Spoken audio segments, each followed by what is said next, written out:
Prince Albert, husband, consort, and king in all but name. I think we're only beginning to uncover Albert's contribution to British society.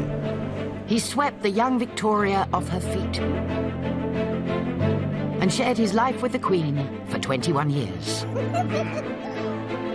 A life of passion and ferocious rows. I will sacrifice my own happiness in silence, but not the welfare of my children.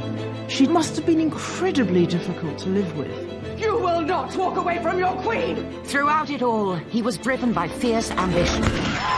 He wants to take authority from Victoria. He wants to be seen as a leading figure in his own right.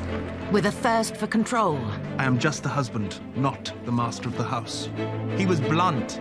He was in your face. He said what he thought. And a hunger for change.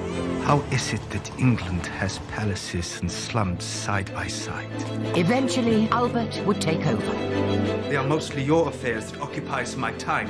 People certainly did call Albert the uncrowned king. But he would pay a terrible price. Like the hawk, I must not sleep. Be forever on the watch. Drawing on private letters and historical accounts by those close to him, this is the story of how Albert rose from obscurity to leave his mark on Britain forever. I'd say we're still living Albert's legacy today.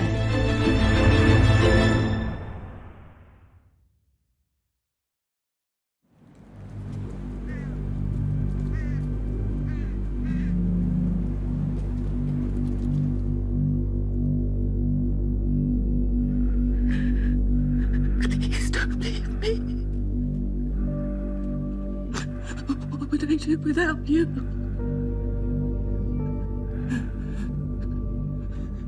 When Prince Albert died at the age of 42, Britain was the most powerful nation in the world, and he was its most influential figure. By the time of his death, it's clear that Albert was the driving force behind the monarchy, and that most of Victoria's actions as monarch were in some way influenced by him. Victoria was broken. She'd come to depend on Albert for everything.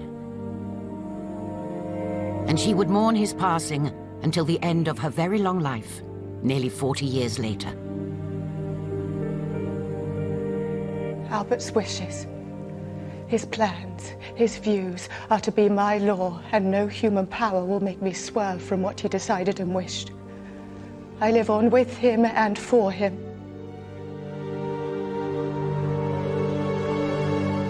But who was this German prince who snared Britain's queen to become the most powerful man in the land? Often we're looking at the woman behind the man, so it's almost like a reversal, a revision of history when we look at the Victorian age to look at the Albert age.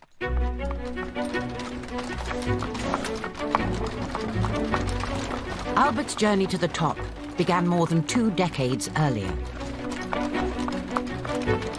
In October 1839, he and his elder brother Ernest were summoned to Windsor Castle by their cousin, 20-year-old Queen Victoria. He's very nervous about leaving Germany to go to a girl who he feels that he has very little in common with at that point, and he knows that he is expected to secure a match with her. Albert was 3 months younger than Victoria, and they'd met once before, when she was a teenage princess.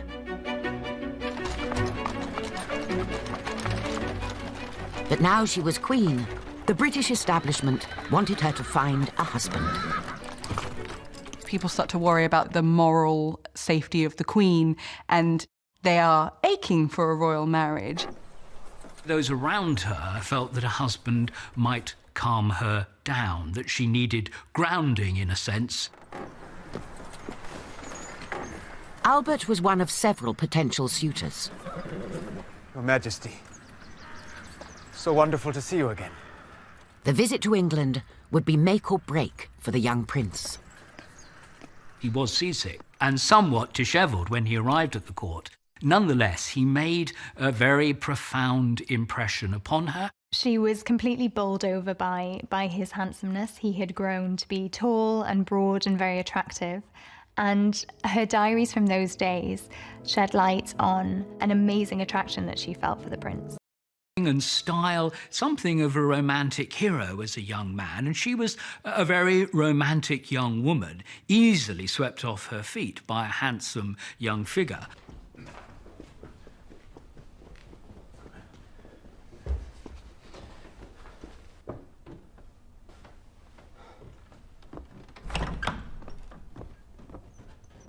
You sent for me, Your Majesty. Cousin Albert. Listen, would you mind?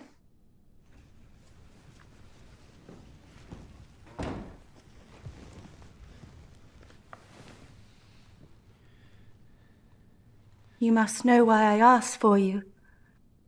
I have brought one of my own compositions. Shall I play it for you? No, you don't understand.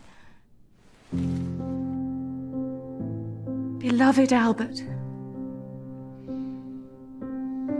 I would be so happy if you would consent to my wishes.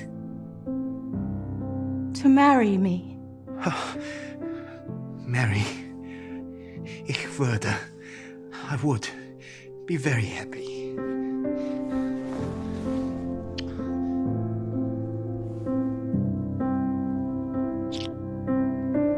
Just 5 days after he'd arrived at Windsor, Albert was engaged to Victoria. He finds himself responding very affectionately, very warmly. And I think even he is surprised by how quickly he feels comfortable to share these quite out-of-character outpourings of emotion with her. The couple soon set a date for their wedding. But already, storm clouds were gathering. Albert craved a meaningful role. But Victoria would crush his ambitions and keep him firmly under her thumb. The English are worried about any foreigner interfering in the government of this country. But as your husband, I will be Albert, expected to... the decision has been made.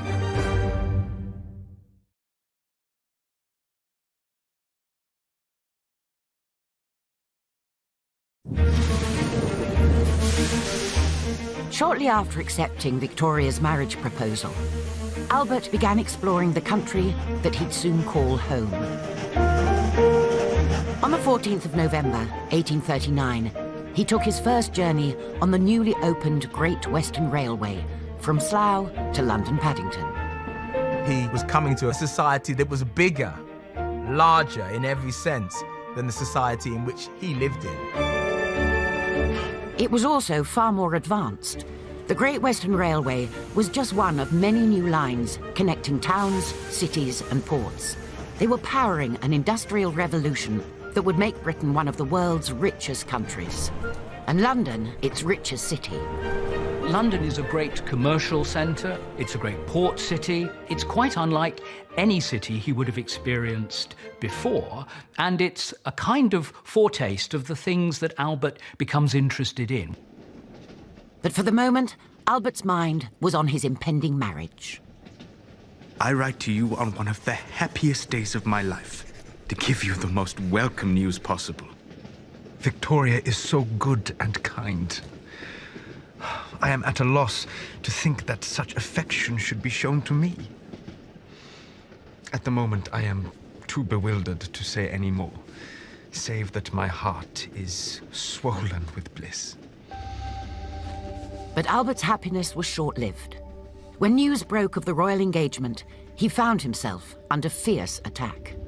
Some members of the press, the public, and genteel society were confused.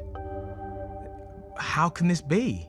Of all the eligible princes in Europe, or perhaps even elsewhere, why him?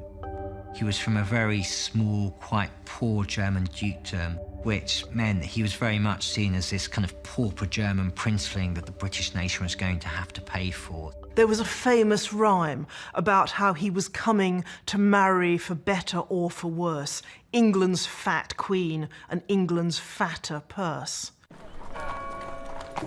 There was also a frosty welcome in Parliament.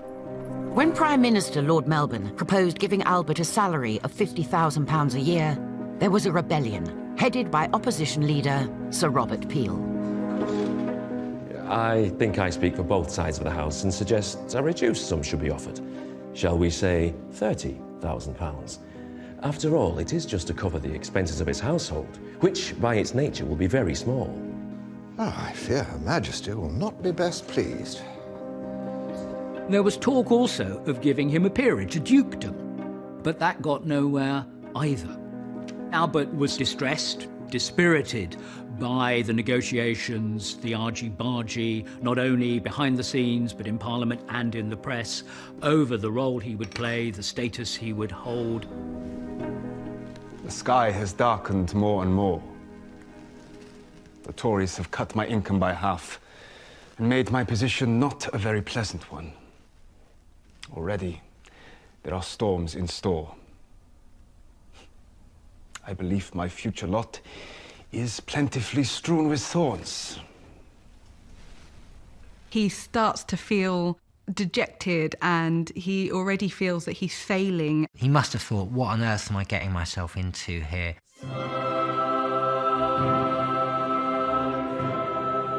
Despite Albert's growing concerns, the wedding went ahead. On the 10th of February, 1840, he and Victoria married at St. James's Palace. Victoria's choice of outfit set a fashion for brides that continues to this day. Queen Victoria was the first monarch to wear white for her wedding. There was not really a colour for weddings at this point, but she chooses a white dress made with lace from England, and it's beautiful, long sleeves, simple. She has a brooch that Albert gave her that's close to her heart, and she puts orange blossoms in her hair, which is a symbol for fertility.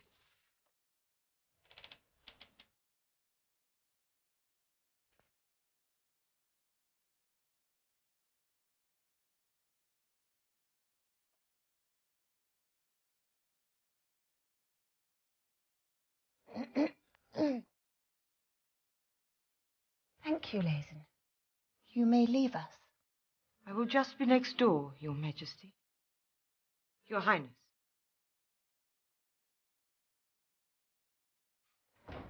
Now are we alone?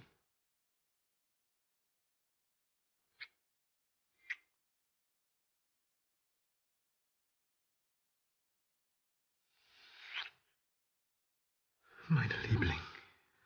Dearest Albert. My angel.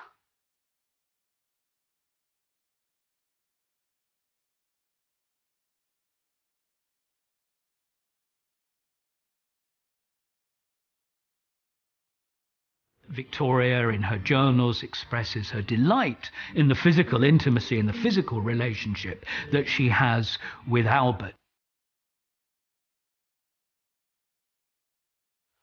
We think of Victorians, of course, as being incredibly prim and proper, but Victoria herself was anything but. She made absolutely no secret of having enjoyed the pleasures of the marriage bed.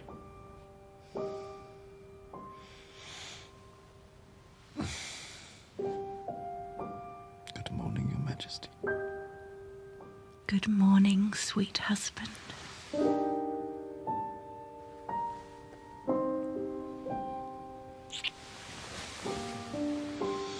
I am the luckiest man in England. I am most looking forward to our honeymoon. Where shall we hide ourselves away? Something happens almost every day. I can't possibly leave London. 2 or 3 days will be long enough. I think we'll have breakfast in here today. Victoria was very keen to emphasise the fact that she was the monarch and he was the husband. Victoria was not an easy person to whom to be married. She alternated wildly between wanting total submission to him and wanting her independence, between saying he was an angel sent to earth and accusing him of heaven knows what. Albert was desperate to play a significant role in royal life, but this led to early tensions in their marriage. Victoria had been on the throne for less than 2 years and was unwilling to share her power. Her close advisor, Prime Minister Melbourne, agreed. He had huge influence over the young queen and didn't want it diluted by her new husband. She was enormously close to Lord Melbourne, not only politically, but also personally. In a sense, he was the kind of father figure. He became the indispensable helper who was always there to outstretch his hand when she felt giddy or when she was unable to move forward. At this time, the monarch still wielded considerable power and authority over the government. All state business had to have the Queen's approval. I think Melbourne is a very, very controlling character. What he's doing is shaping her so she becomes very reliant on him. He's the only man who's got her ear. Albert coming in, Melbourne immediately starts to react to this by trying to limit Albert's influence and power. And if he can make the Queen think the same way as him, then Albert won't undermine anything he says.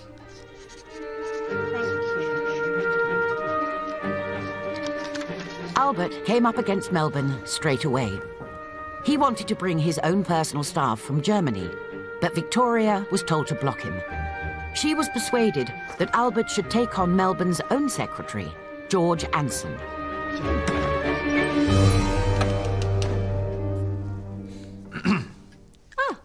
Albert, I'm not quite yet finished my suite. Victoria, may I speak with you? We are quite busy, my angel. Your Majesty, I think I have everything I need.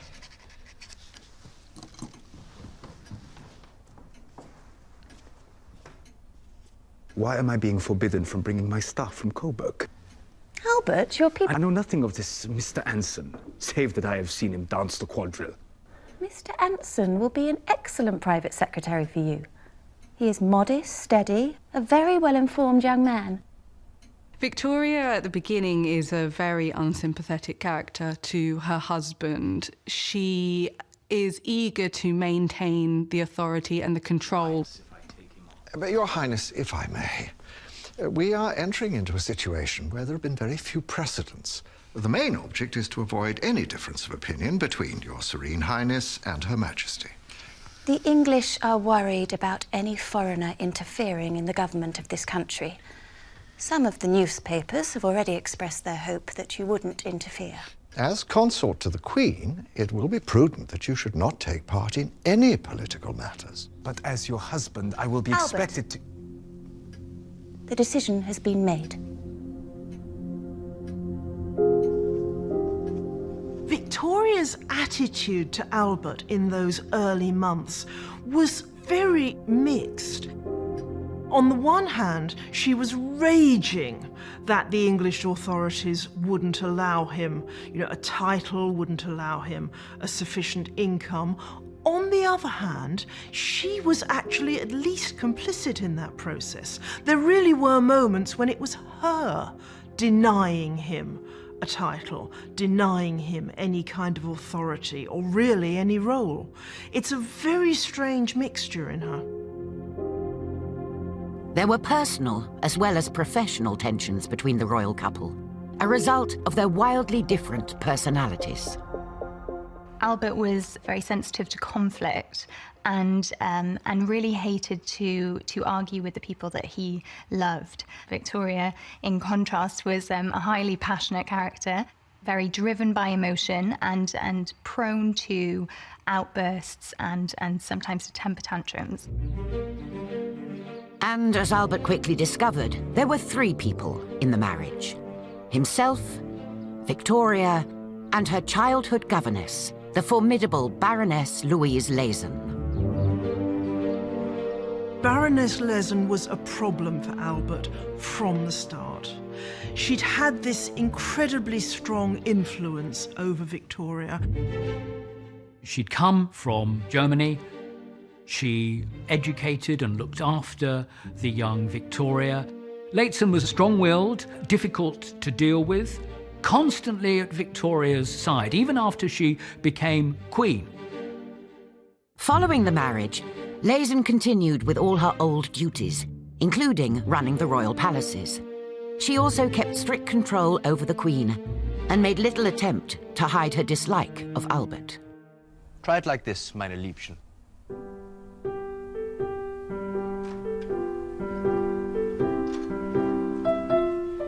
Your Majesty, the Prime Minister has arrived.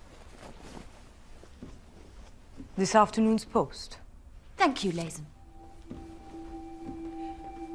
Her Majesty alone must manage her sovereign duties. Prince Albert felt irritated by Baroness Leysen's interventions right from day one. He felt that she frequently would find excuses to come in when they were having quiet moments together and would suddenly have some matter of state business that required Victoria urgently and for which Albert was not required. Albert did have one ally in the royal household, his secretary, George Anson.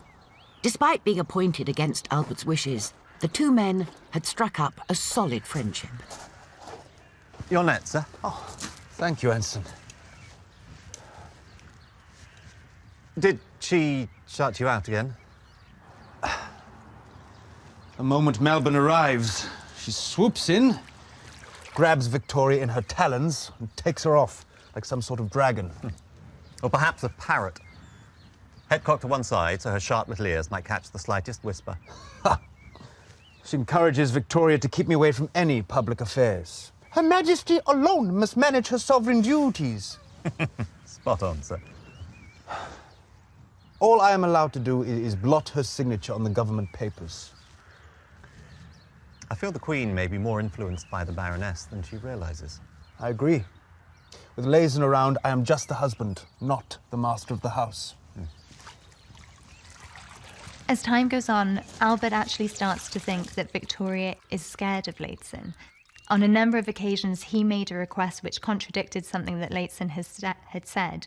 And Victoria reacted with such a sort of furious and disproportionate level of upset and anxiety that he starts to see that perhaps this comes from fear. Get that woman out of here. But You have nothing to say that I care to hear. Albert's continuing feud with the Baroness would lead to a crisis point in their marriage. But the couple would soon face an even greater threat to their lives.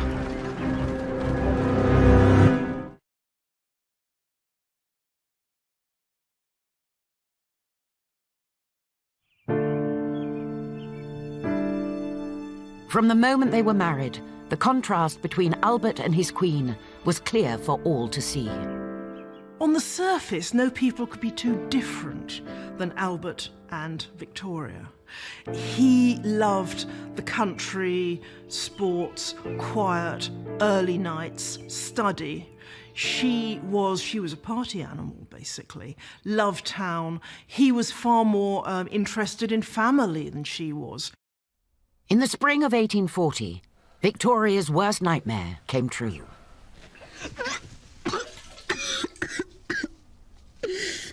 oh, dear God, Albert, make it stop. I'll call the doctor, Your Majesty. We'll be fine, thank you, Leysen. Pregnancy in 19th century British society was a very dangerous affair. There was no guarantee that the mother would actually give birth in a way in which she could save her life and the life of the child. This is the thing I dreaded the most. I wanted more time, just the two of us. Now my wings will be clipped. Then let me help you. At least until you feel stronger. Albert was elated. Not only was he to become a father, he now saw an opportunity to assist Victoria with her royal duties. He's not underhand in any way. He's not the sort of Machiavellian figure who's out for power for its own sake. He's restless to do great acts and big deeds. I have come to be extremely pleased with Victoria during the past few months. She has given me a stream of interesting papers to read, and only twice had the sulks. Day by day, she puts more confidence in me. Albert starts to have a much more prominent role in terms of dealing with state affairs or just helping Victoria read through the mass of dispatches that she's getting every day. It was during this time that Albert was invited to perform his first official public duty. In June 1840, the World Anti-Slavery Convention was due to take place in London. The organisers were keen to have a royal patron. One of the key great liberal causes of this age is anti-slavery, an end to forced labour. Britain's own history of slavery was checkered. For 200 years, it stood at the heart of a transatlantic trade, where millions of kidnapped Africans were bought and sold. But in 1807, slavery was finally abolished in Britain. And in 1834, it was banned across the empire. Globally, it continued, with slaves being shipped to the USA and South America. Many British businesses still benefited, which meant the campaign against it remained controversial. It was still slightly radical. Too radical, in fact, for Queen Victoria to be openly seen to be the face of the anti-slavery movement. Too radical, in fact, for her to openly write and state speeches in Parliament to endorse it. This is where Prince Albert steps in. I want to say here that the trade in human beings is not bad, not terrible. What is the word? The German is more powerful. Scheußlich. Atrocious? That's it. Atrocious. So then, I start from the beginning. I deeply regret that the benevolent... Albert accepted an invitation to make the opening speech for the anti-slavery conference. Anxious about his English, he sought Victoria's help. Persevering exertions of England to abolish that atrocious traffic in human beings... Much better. Chin up, like this. ...have not as yet led to any satisfactory conclusion. Well done, my angel. He is knowledgeable about that subject, in some ways more knowledgeable than the Queen, and more interested, more excited than the Queen. On the 1st of June 1840, Albert delivered his anti-slavery message to a packed hall in London. I deeply regret that the benevolent and persevering exertions of England to abolish that atrocious traffic in human beings have not led, as yet, to any satisfactory conclusion.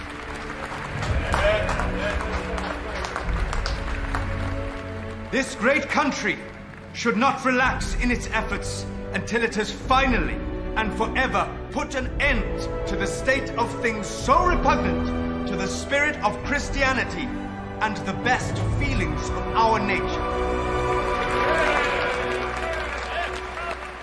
That first speech is really important to him because it's establishing himself to the British public and also to the politicians of the day as a serious man, not just as the Queen's husband, a man that can maybe start making a difference. In the audience was Tory leader Sir Robert Peel, the man who had cut his salary. I may have underestimated the young prince. He'd appealed to the members of polite society, the politicians who were gathered there, who had thought of him before that moment as a clockwork prince. Suddenly they realised that this man could be useful in promoting their causes. The reaction to Albert's speech was overwhelmingly positive. Days later, as he basked in his success, he and Victoria rode out through Hyde Park on their way to Kensington Palace. Did you see the letter from Uncle Leopold? Yes, a healthy baby girl. Soon we will be having our own new arrival.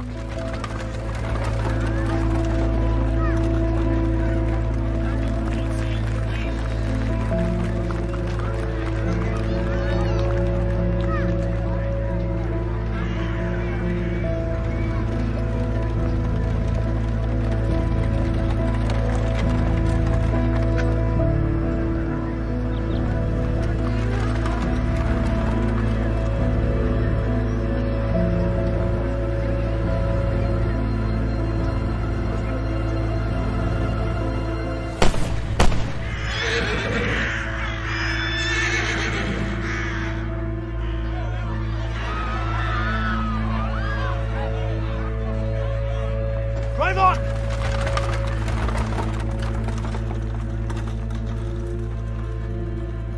A man called Edward Oxford went out to assassinate Queen Victoria and Prince Albert.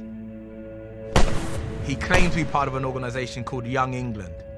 That was in fact a figment of his imagination. He was a fantasist. Even though he was initially convicted of treason, his mental capacities or faculties were questioned.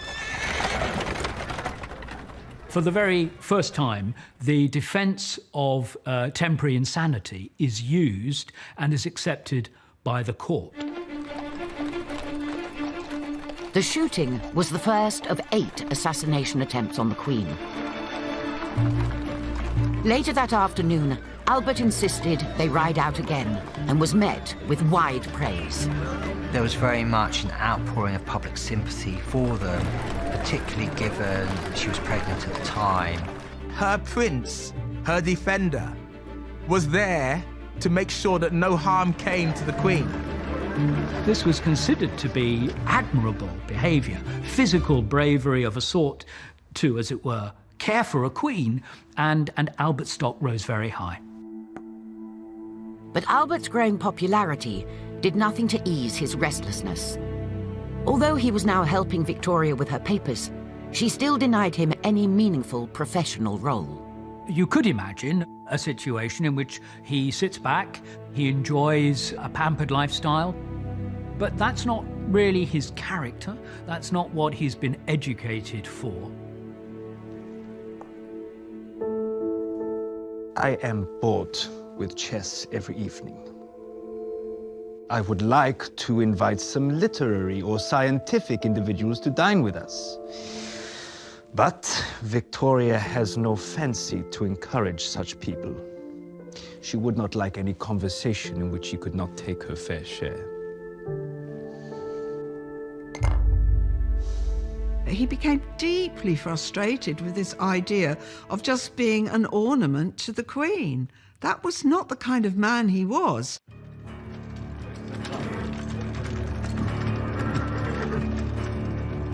To relieve the boredom of palace life, Albert began riding out to explore London. He liked to visit art galleries and bookshops. Let's go. But one night, he and his secretary, George Anson, lost their way. What he saw would affect him for the rest of his life. He stumbled into the slums of London. Slums like Seven Dials, where pickpockets and vagabonds daily gathered, where the children were left screaming on the streets, where rats ran down the alleyways.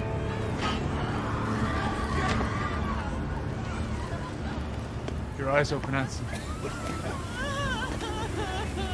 He would have found scenes of extreme deprivation and destitution. The 1840s are often called the Hungry 40s, precisely because there was so much poverty around. Fine. What are you looking at? Eh? I'm going about my business.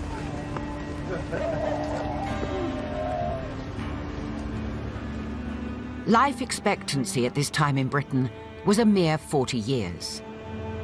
And almost a fifth of all babies died before their first birthday. Poverty and overcrowding were rife, sanitation non-existent, and disease widespread.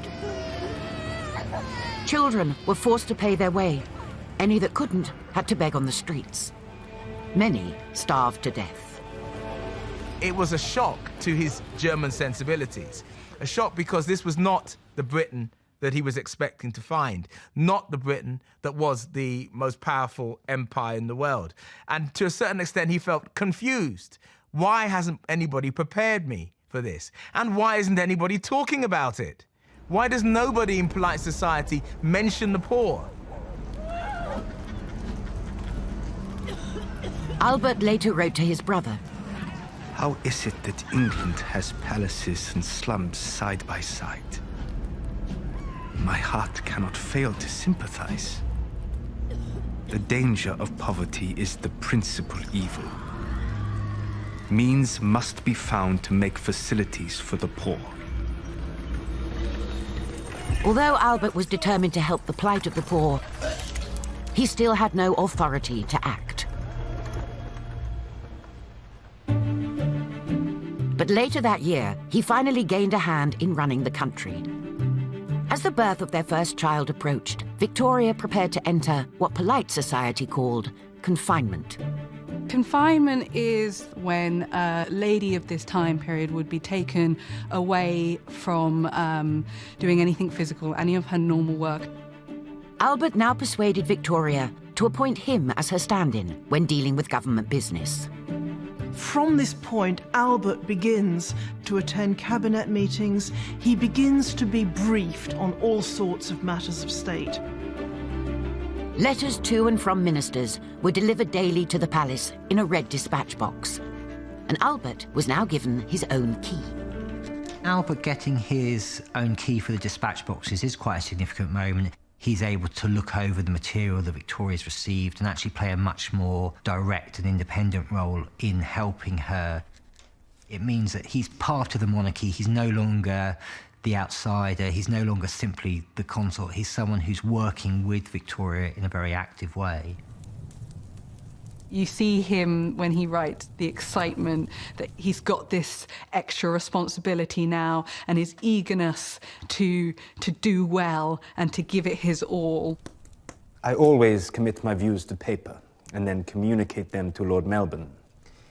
He seldom answers, but I often have the satisfaction of seeing him act entirely in accordance with what I have said.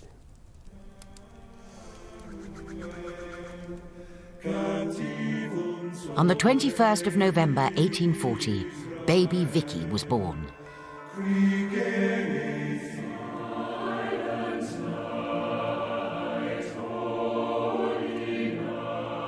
A month later, the royal family spent their first Christmas together at Windsor Castle.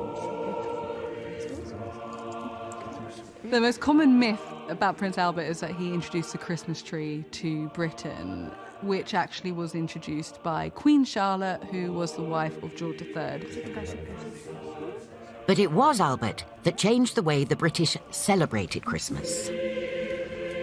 Christmas for a very long time was actually quite debauched, and it was about reveling and celebrating with friends and lovers and things like that, but not about the family.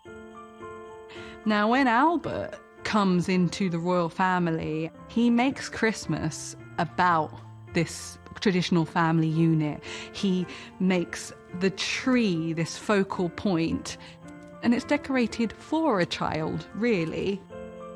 The tradition of singing carols was already established by this time, but it wouldn't be until 1843 for the first Christmas card, and 1846 for the invention of the Christmas cracker.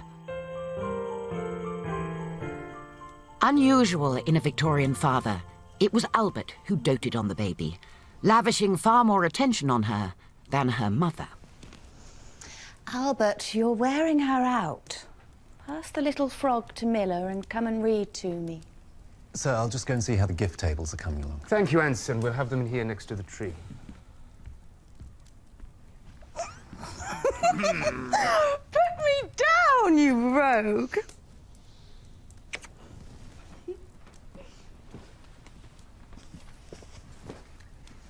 Ah, an excellent choice, my darling. There once lived in a sequestered part of the county of Devonshire one Mr. Godfrey Nickleby. Images of the royal family stood around a tree would later help spread Albert's vision of Christmas all around the world. It was on a simple level that all families could enjoy and have. It wasn't them standing there in great ceremonial robes looking regal and distant. It brought Christmas, their Christmas, into ordinary families' consciousness. There was one great source of uneasiness in the midst. For Albert, Christmas 1840 was the happiest time since he came to England. He was father to a healthy baby, husband to a loving wife, and enjoyed getting involved with state business.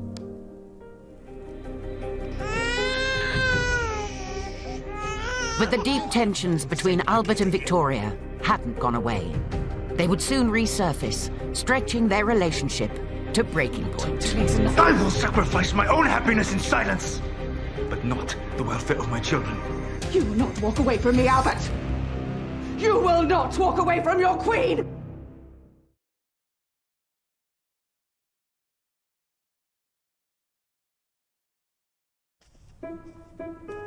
When Albert married Victoria, she resisted his demands for an official royal role. But when she became pregnant with their first child, she relented and let him take over some of her duties.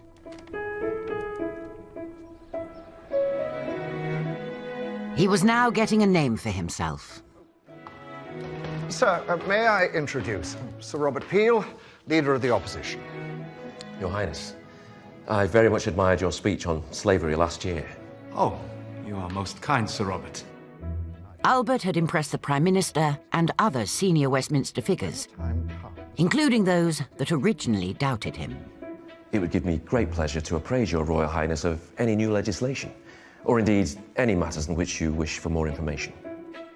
They found Albert easier to deal with than his often petulant wife.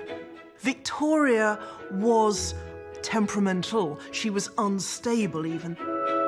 Those in the know began to see that he was a very good and a stabilizing influence on Victoria.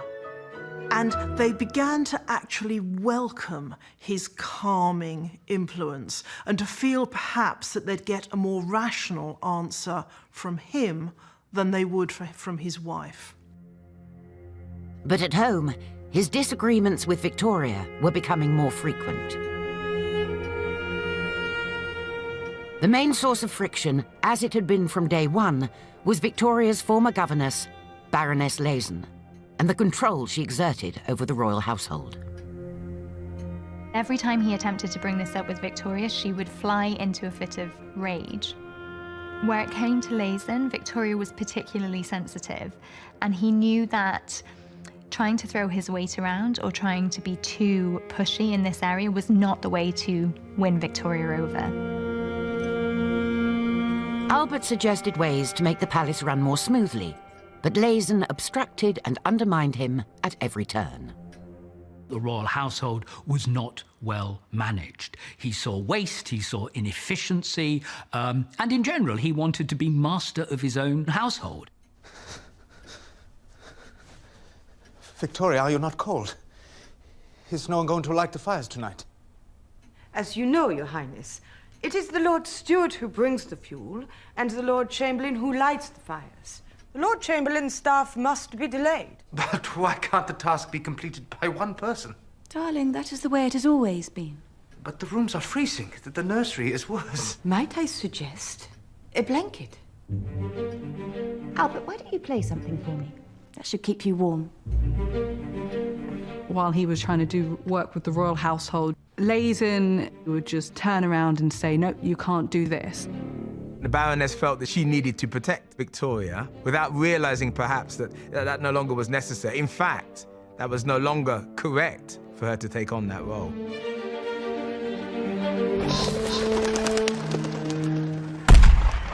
Good shot, sir. Struggling to know how to deal with Leysen, Albert turned to his secretary, George Anson, and his old German friend and advisor, Baron Christian Stockmar. Might I ask, did your fire get lit last night? Far too late. I was frozen to the bone. I can't bear her any longer. But anything I say about the Baroness, Victoria takes so much to heart. I have the impression Her Majesty may have more fear than love for her old governess. I suspect she may be happier without her. But how can we get rid of her? With the relationship between Victoria, Albert and Leysen, it eventually gets to the stage where Albert can no longer work around her. He needs the authority to do things as he wants to do. But Leysen was about to stick the knife in. By spring 1841, Victoria had recovered from giving birth. Although she allowed Albert to work alongside her, the Baroness wanted that to end. Lord Melbourne is here, Your Majesty. Thank you, Leysen. We shall be along shortly. Now that your Majesty is out of confinement, would it not be right and correct for you to see the Prime Minister alone? Baroness, I do not think that would be necessary. Lazen does have a point, my dear. Maybe things should go back to the way that they were. I would hate for my ministers to think I'm relying on you. Allow me to take the dispatch box. And I suppose I should have the key back.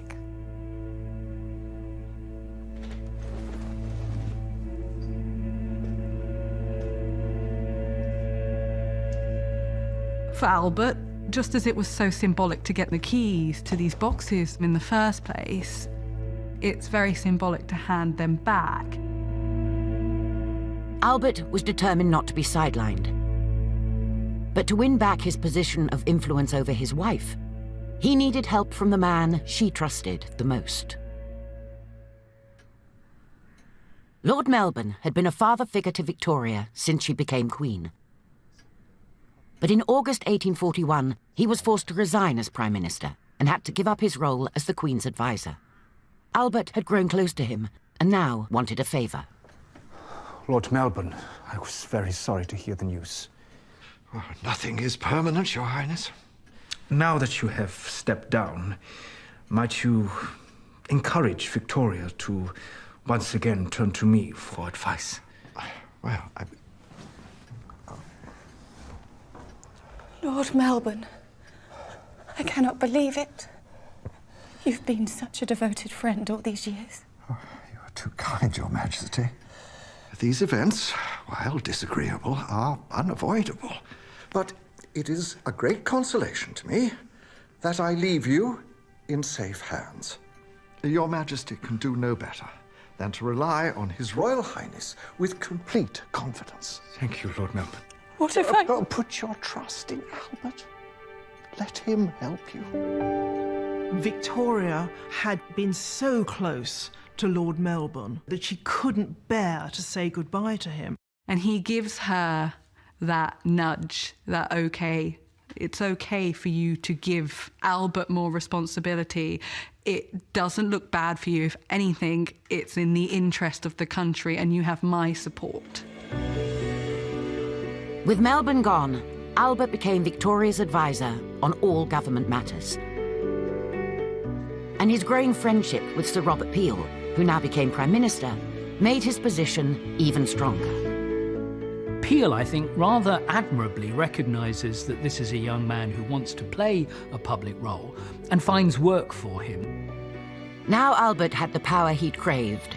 He turned his attention back to the problems at home.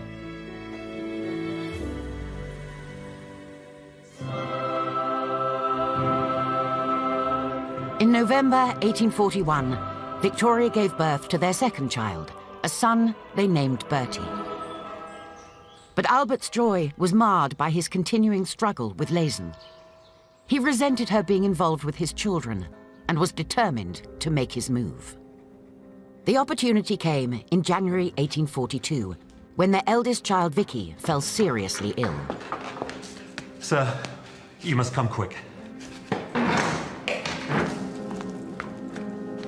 Princess Vicky had been unwell for some time and she did not appear to be getting any better. And this is really the catalyst which was needed to galvanize Albert to finally stand up to the issue of late sin.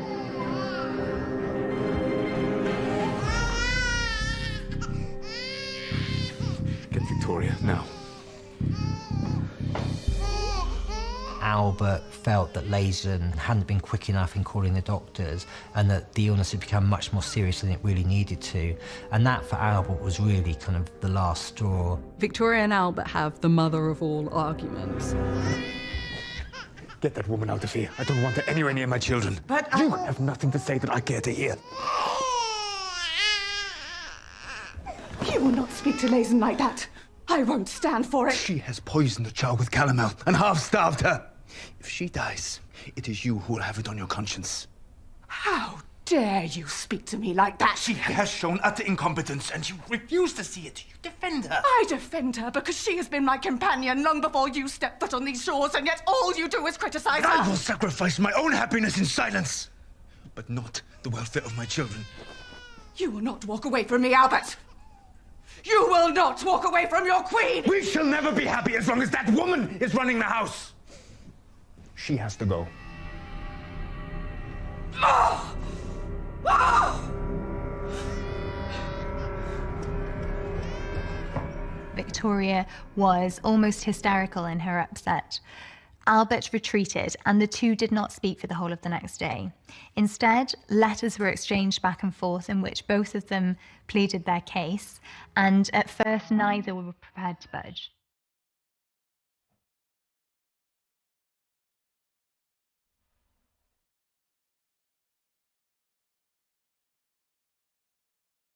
Albert,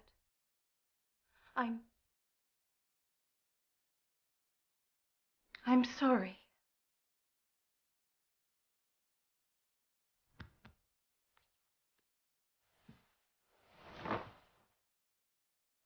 I did not mean to lose my temper. You fly into such a rage and accuse me of being envious and suspicious. I feel overwhelmed. There is an irritability in me which makes me say such hateful things that I know hurt you. It makes me miserable. Sometimes you are just too hasty and excitable for me to speak of my own worries. Come.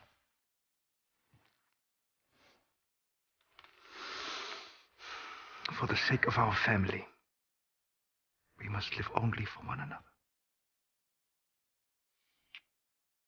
Victoria alternated between this slavish dependence on Albert, that he was the most perfect being on earth, and writing him these really virulent notes, accusations of ludicrous wrongs, depending on, on how her own mood was going, and that must have been incredibly difficult to live with.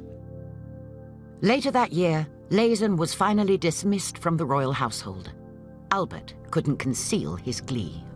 Those who tried to keep me from being useful to the Queen have been completely foiled. They wanted to prevent her from giving me anything of importance to do by creating distrust. Victoria's good sense has seen that I have no other purpose in all I seek but a means to Her Majesty's good. It's interesting, really, that Albert still won out, and without detriment to his relations with Victoria. Could very easily have caused a bitter rift. But even with Leysen gone, their marriage was not all plain sailing. Vicky, you look perfect, my love. As the family continued to grow, there was another source of tension between the royal couple. Do you have to spend so much of the day playing with the children? How is it possible for you to be on friendly terms with them when you continually scold them?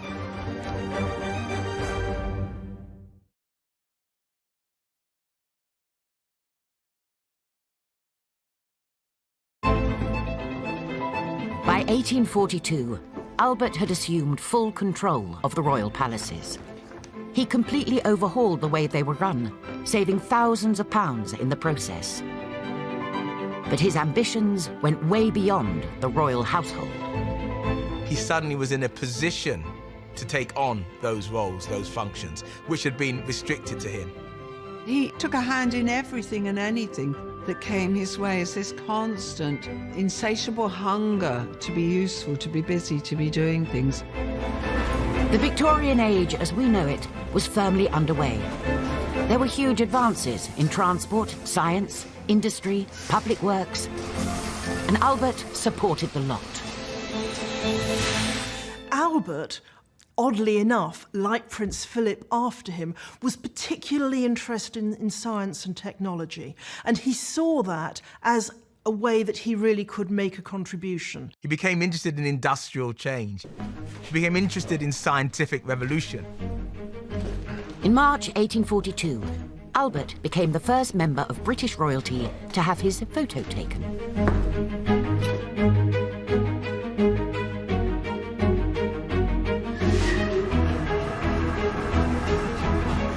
Three months later, he took Victoria on her maiden train journey, a first for any British monarch.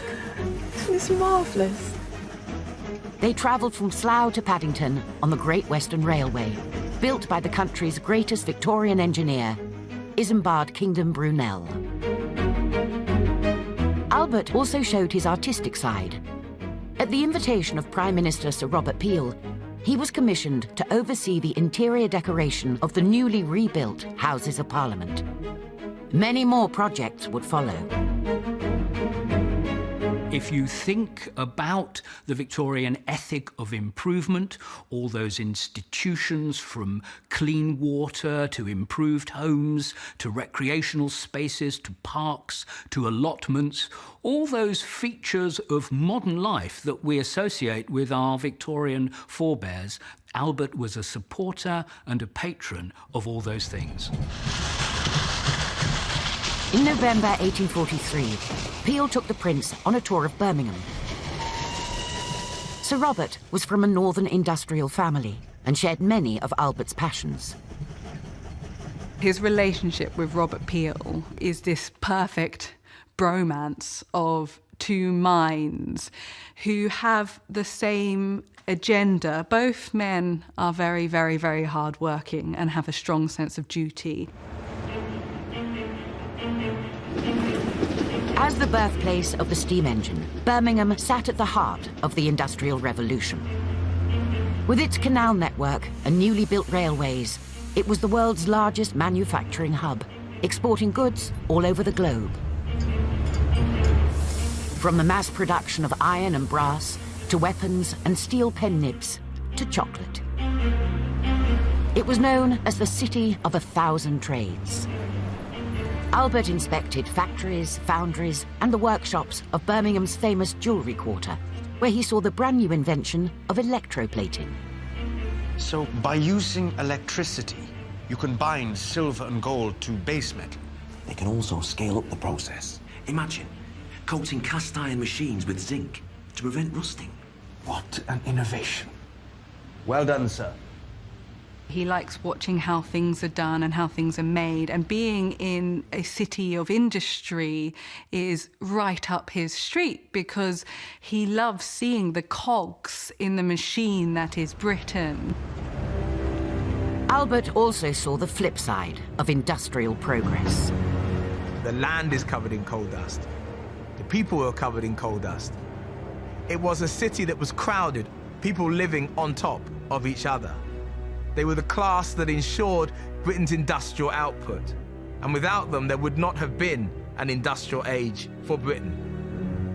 Why do you still have people living in squalor at the expense of this greatness?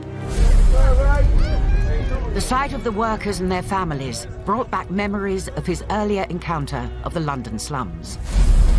But it was his visit to Birmingham that convinced Albert of the need for change. These people, they have the most toil, yet least enjoyments of this world. They live in such terrible conditions. We must encourage those with wealth and education to help the poor. A British politician is more likely to have seen that as, yeah, that's the nature of Britain. Whereas Albert is more likely to see, in fact, no, this can be changed. This is something that isn't right. Albert becomes a champion for the working classes. He becomes very, very vocal in what he sees as a need for an improvement upon their conditions. But in the coming years, his time would also be taken up by his duties as husband and father. With a growing family, Albert was keen to have a family home. In 1845, using their own money, he and Victoria bought Osborne House on the Isle of Wight. Albert spent several years renovating the property and laying out the gardens to his own grand designs. Both Albert and Victoria adored Osborne. It was almost like a sort of a little continental holiday for them, without ever leaving the British Isles. With 4 young children and a 5th on the way, by 1846, Victoria was exhausted, becoming less interested in her duties as monarch.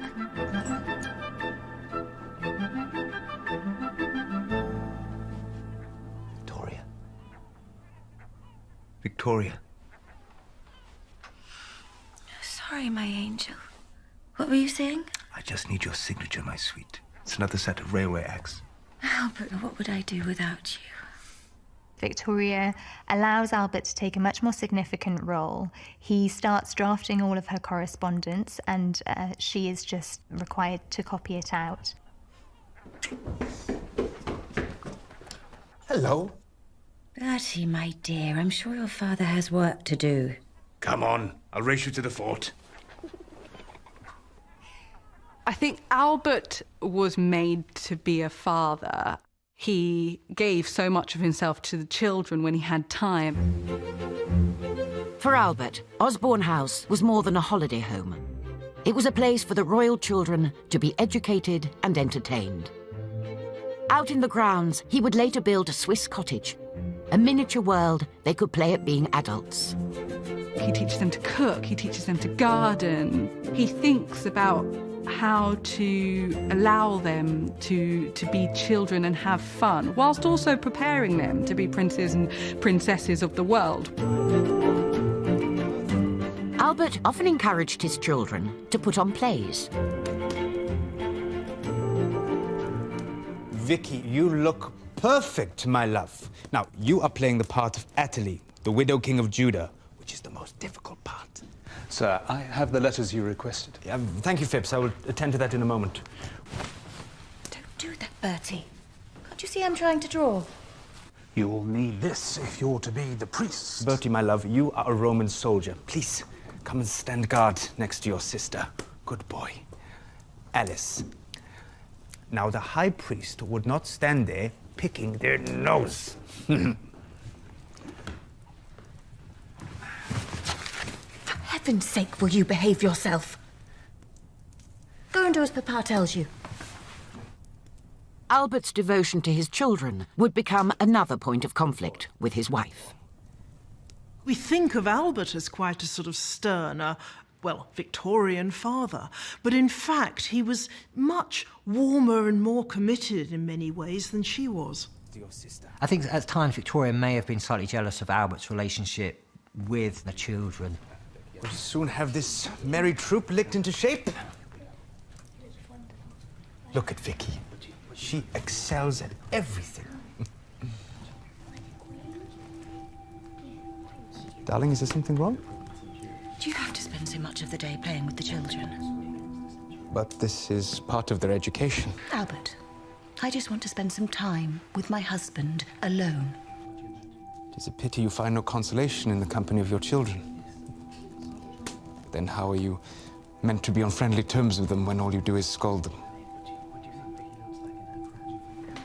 The children got in the way of this intense, consuming passion she had for Albert. And as more and more children intervened, it created a bigger and bigger distance from him.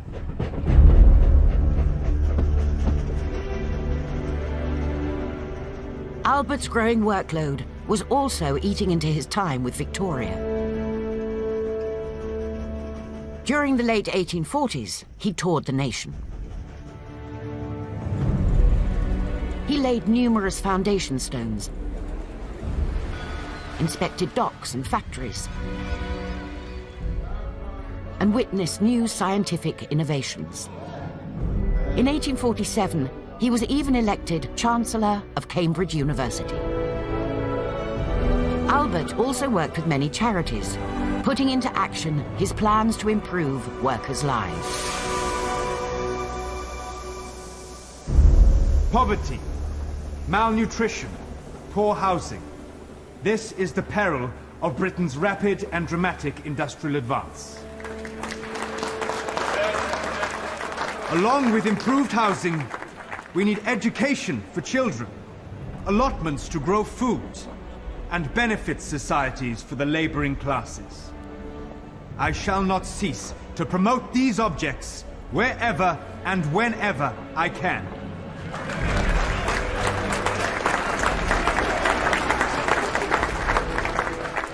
Albert took on ventures and projects that when he initially was involved in them was slightly, if we can say, left field, slightly radical, slightly dangerous, slightly difficult. And what he did was he mainstreamed them. He made them generally popular. It made it so that other members of polite society could support it. On his tours across Britain, Albert had seen so many technological advances. From the first electric telegraph, to the penny farthing, to the launch of the world's most advanced ship, the SS Great Britain. Now he wanted to bring British industry to a wider audience. In June 1849, Albert met with his friend Sir Robert Peel and ex-civil servant Henry Cole, two men who shared his passion for British industry and invention. Your Highness, if it helps, I brought some illustrations from the Paris fair. Yes, this is the sort of thing. What do you have in mind, Mr. Cole? Could we perhaps have an exhibition of British ingenuity?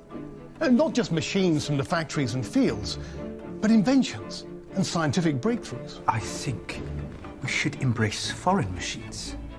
Its scope should be global. The first international exhibition. It would show how countries working together can advance the human race. But it does need to be a showcase of science and art. Gentlemen, we will make this the greatest exhibition the world has ever seen. Cole and Albert worked very well together. They shared a common vision of making a grand statement, of doing something on a grand scale. On the 21st of March, 1850, Albert announced the plans for the so-called Great Exhibition at the Mansion House in London. It promised to be one of the most ambitious events ever staged.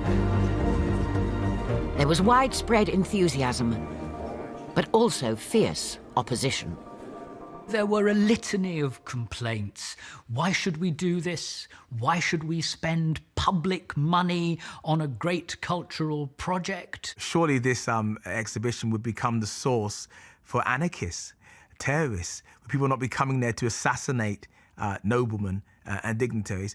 All this cost, for what benefit, what purpose? Even the leaders of science and industry really didn't quite see the point at first.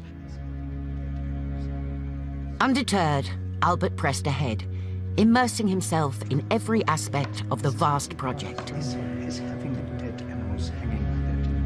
But in the midst of it all, there was a double tragedy. The death of his secretary, George Anson, and his close friend, Sir Robert Peel.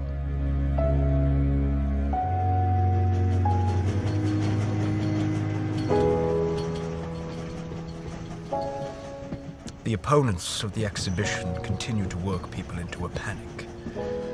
Some call it a great absurdity. There is a move to drive us out of Hyde Park. Now that death has snatched Peel from us, he was to lead our defense. We are on the verge of abandoning the exhibition altogether. Depressed and demoralized, and with less than a year before his greatest project was due to open, Albert thought it might never see the light of day.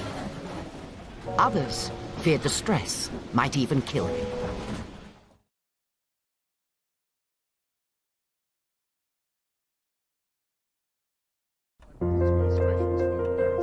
Following the announcement of his great exhibition, Albert was overwhelmed by a barrage of criticism.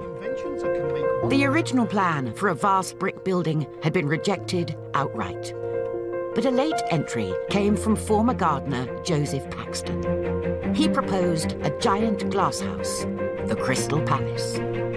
Paxton had experience of building large iron, timber and glass conservatories in his employment with the Duke of Devonshire at Chatsworth. His design won praise in the press, and work began in July 1850 at the site in Hyde Park. It would cover 16 acres, require 4,500 tons of iron, and be encased in almost 300,000 panes of glass.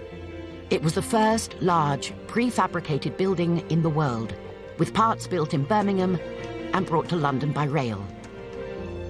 Ah, Your Majesty. Please be careful where you step. Thank you, Fitz. My word, Mr. Paxton's Crystal Palace is certainly taking shape. I remember seeing his glass house at Chatsworth, but this is... Isn't it beautiful, Vicky? It is going up at great speed, Your Majesty. His Royal Highness insists on being across every detail. In such a hive of activity, you'll always find my husband centre stage. My darling, dearest Vicky. Now, you must be careful of the workmen. Come see our plans. You've made such progress. Thank you, mein Liebling. The angel, you look tired. Can others not take the burden for a while? If only they could. What do they call it, Cole? The greatest trash? Greatest fraud?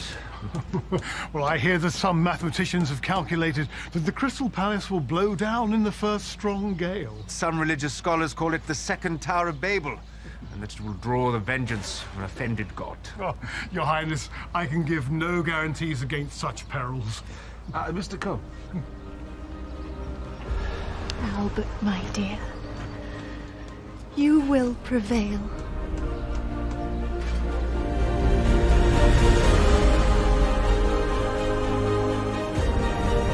But none of the predictions of disaster proved to be founded.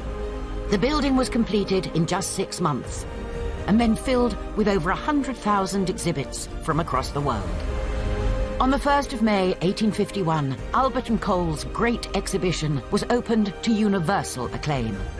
More than 6 million visitors came through the doors during the 5.5 months it was open. Everybody that was everybody went to the Great Exhibition. They came because it was the thing to do. It was the place to be. One of the great innovations was to introduce the workman's ticket, the cheap tickets, which allowed members of the working classes to come. People came from across the country on the newly opened railways. An estimated 150,000 arrived in London on trains chartered by Britain's first travel agent, Mr. Thomas Cook. People came away completely dazed. This was like opening an encyclopedia. You didn't know where to start. You would have found machinery, you would have found raw materials, you would have found fine furniture. You would see agricultural machinery in particular, steam engines of every kind. During the summer of 1851, Victoria visited the exhibition 30 times. One of the most popular displays was the Koh-i-Noor diamond, surrendered to the Queen in 1849 by the Maharaja of Lahore. What do you think? It does not sparkle as much as I'd hoped. Maybe I will get it recut. I think it is magnificent.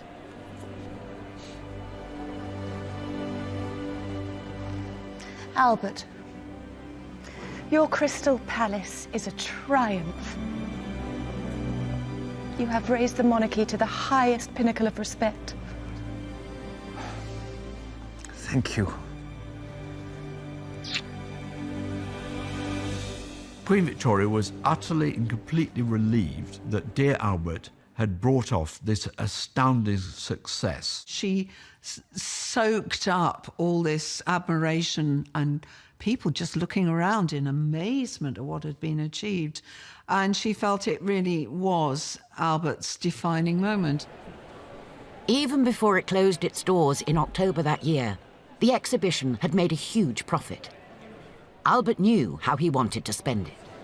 The concept of using the profits of the exhibition to then provide a kind of permanent legacy is one that very much appeals to him. The building of museums for popular education. While the Crystal Palace itself was later moved and rebuilt in Sydenham, South London, Albert & Cole planned to buy a plot of land just across from Hyde Park to build a new village of museums. These new museums, as well as machines, we could also show antiquities and sculpture. Yes, and these institutes should have libraries and rooms to share ideas. And they will be open to all people, not just the educated classes.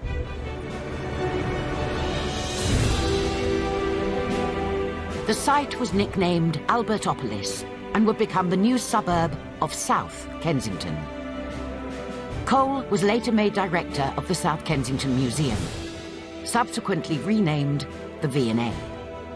Over the next 4 decades, the site would become home to the Royal Albert Hall, the Natural History Museum, the Royal College of Music, and the Imperial Institute, later known as Imperial College.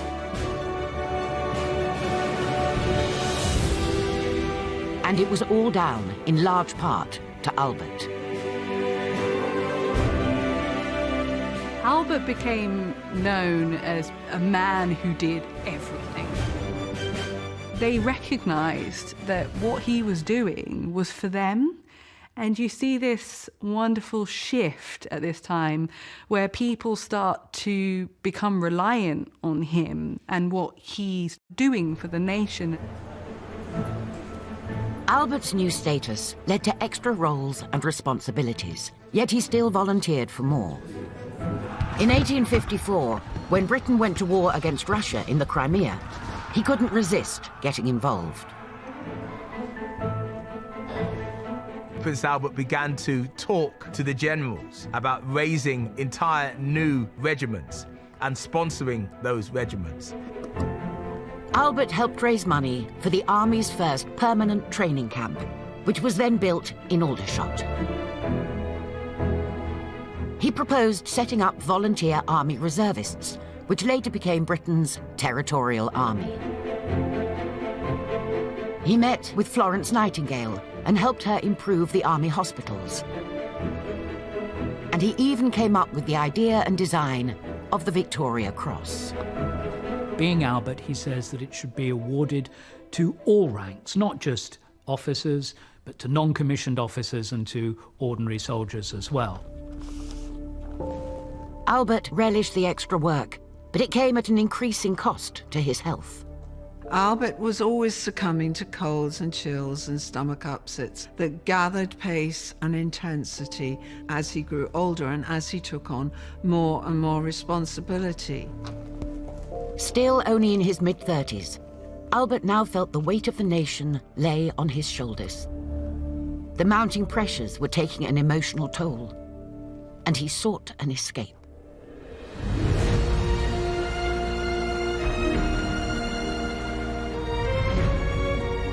The royal couple had been in love with the Scottish Highlands ever since their first holidays there in the early 1840s. When the Balmoral estate came up for sale, 50 miles west of Aberdeen, they bought it. The price, £32,000, equivalent to $4 million today. He loved the sense, I think, of retreating into this world where no one could get at them as easily and where they were just private individuals on their own private property. Come on, John. Is it only one you can carry? The royal couple started spending every summer at their new retreat. Unable to just enjoy the mountain air, Albert totally rebuilt the castle and servants' quarters. He also worked closely with his Highland servant, John Brown, managing every part of the estate, much to Victoria's annoyance. Hello, Brown. I see you're keeping my husband busy. When will you be finished? Not too much longer, my darling. A few more logs should do it. Would you hurry back, won't you? Back to the house. Albert was beginning to feel oppressed by Victoria's constant emotional neediness. This knee-jerk compulsion of hers that she always had to be with Albert. She's so one note, full on. Me, love me, be with me, I need you, I need you. He wanted to pull back from that. Victoria's resentment grew as Albert still found time for their children. She didn't enjoy them in the same way I think Albert did. And it's quite heartbreaking when you can kind of see a rivalry she has with her eldest daughter, Vicky, because Vicky is the apple of her father's eye. Excellent, Vicky. Now, why don't we swap French vocabulary for history? Yes, take a look at this. Now, there was a huge amount of controversy about the accession. Why didn't you tell me you were back? I've been waiting in age. I'm sorry, my dear. It was time for Vicky's lesson. And then today's dispatch box arrived. Why don't you have a read, and we will continue in tomorrow's lesson. As Vicky grew older, it became clear that she and Albert had a very strong bond. She was by far the favourite of all of his children, and very much like him. Victoria felt increasingly squeezed out by this relationship. You spend every spare moment of the day out with John or teaching Vicky. And now your head is in state business. There's never any time for us. But I have so much to get through. It cannot take so long. When did you last play for me? Or read to me? There are always pressing matters that require my attention. Would you have me neglect them? You are so wrapped up in your own affairs, you can't spare a moment to help keep my spirits up. Dear child, they are mostly your affairs that occupies my time. If you will not do your duty, then I must.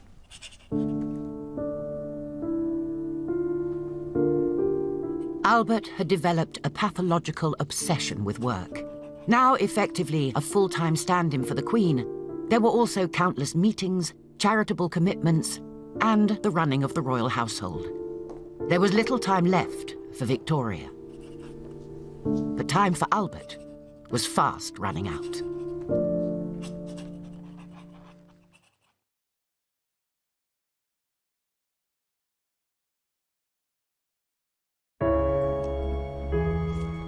Albert's growing obsession with his work and public duties never let up. Rising at 5 every morning and working late into the night, by the dawn of the 1860s, he had become mentally and physically drained. The profound set of responsibilities and interests that he has are beginning to take their toll on him. He described himself in a letter to his eldest daughter, Vicky, as being like the treadmill donkey on the mill at Osborne.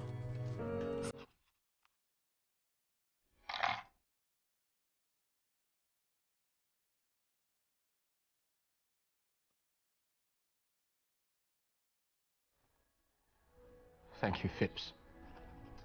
I hear that Mr. Cole wants to expand the South Kensington site. It's a new museum of natural history. It's for Richard Owen to house his collection of fossils and animals and, Dinosaurs? That's it. I'm sure Mr. Darwin might have some exhibits to add to the display, so long as he and Owen are back on speaking terms. Can I get you something, sir? I'm all right. It'll pass. I'll call a doctor. I'm fine. I dare not stop. Like the hawk, I must not sleep. And be forever on the watch. One of the traits that he had developed from a young age was a complete inability to delegate. And by this stage, he's taken on more than he can really handle. Albert was now dogged by poor health, often complaining of crippling stomach pains.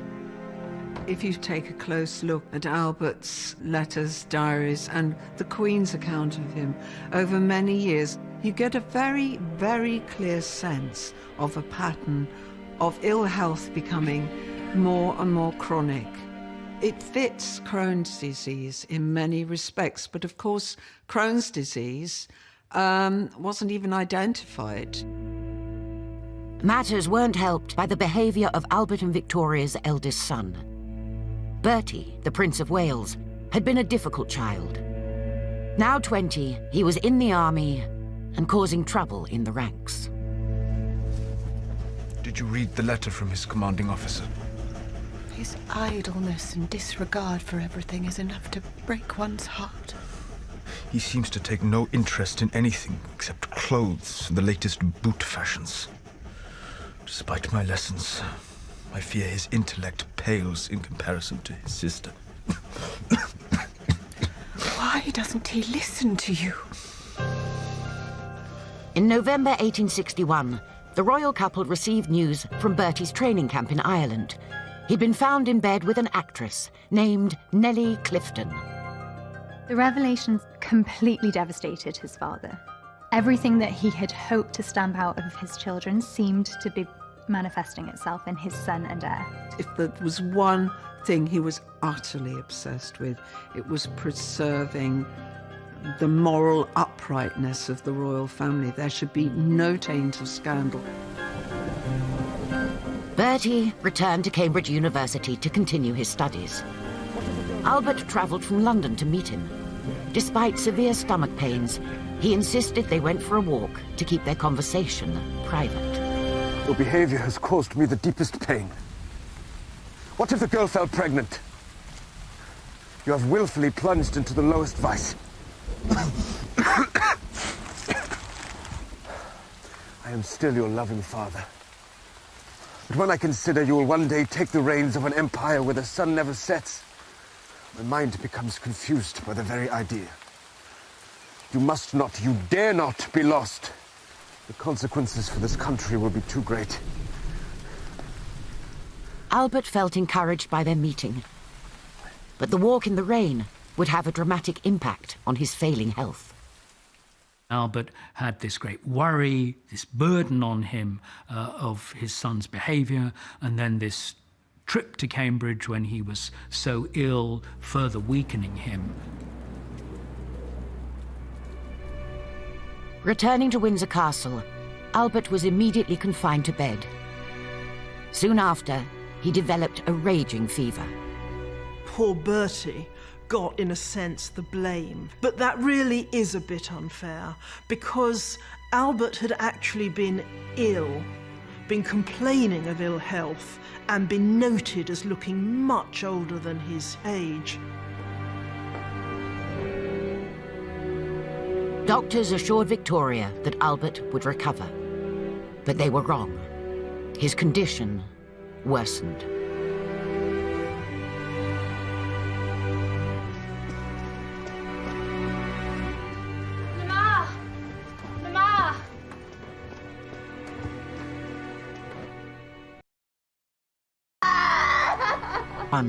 Albert, the Prince Consort, died aged just 42. The official cause of death was typhoid fever. But doctors have since speculated it could have been renal failure, abdominal cancer, or complications from Crohn's disease. When he died, there was this huge outpouring of public grief. They didn't realise what they had until Albert was gone, in terms of the roles that he fulfilled and how much support he'd given to Victoria.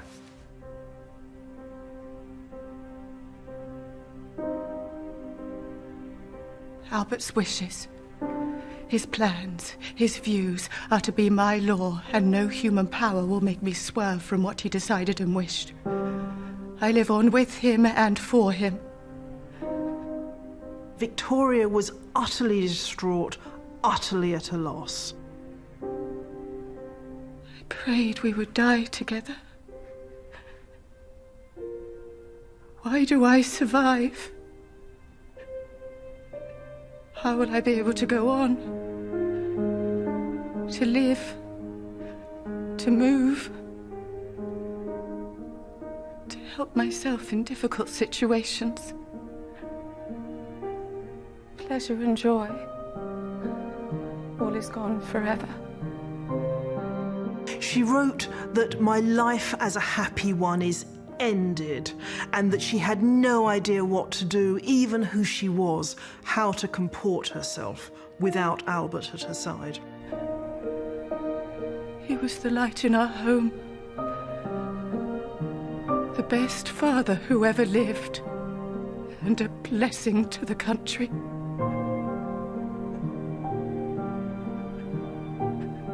There will be nobody ever again to call me Victoria.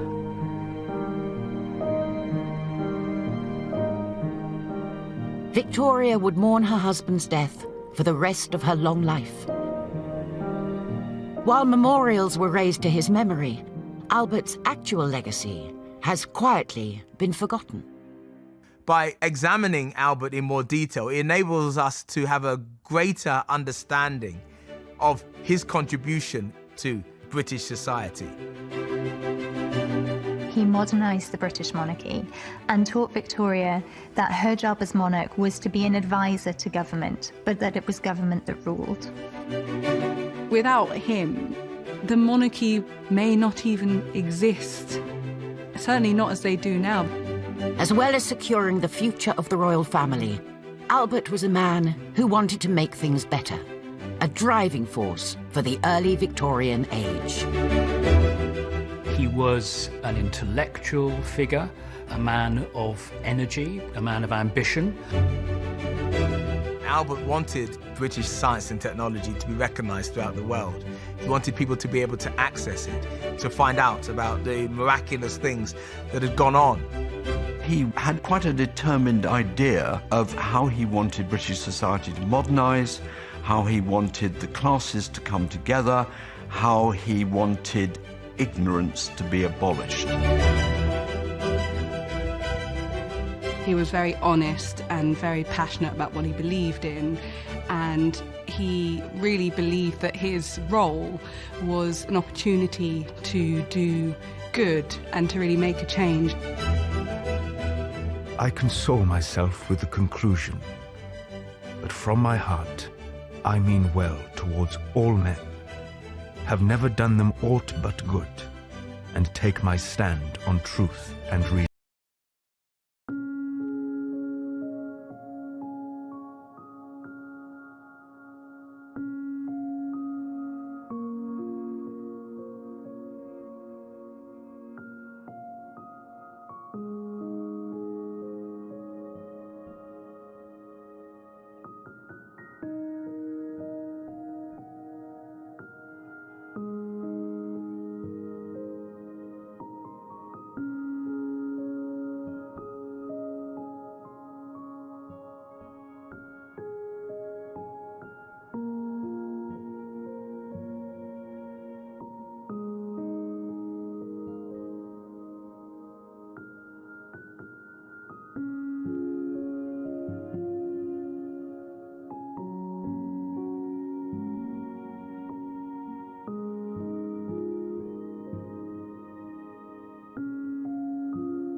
Rose from obscurity to leave his mark on Britain forever.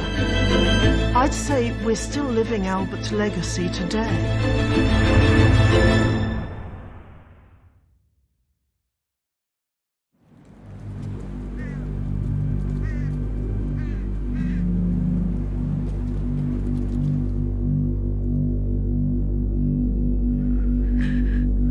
Please don't leave me. What would I do without you?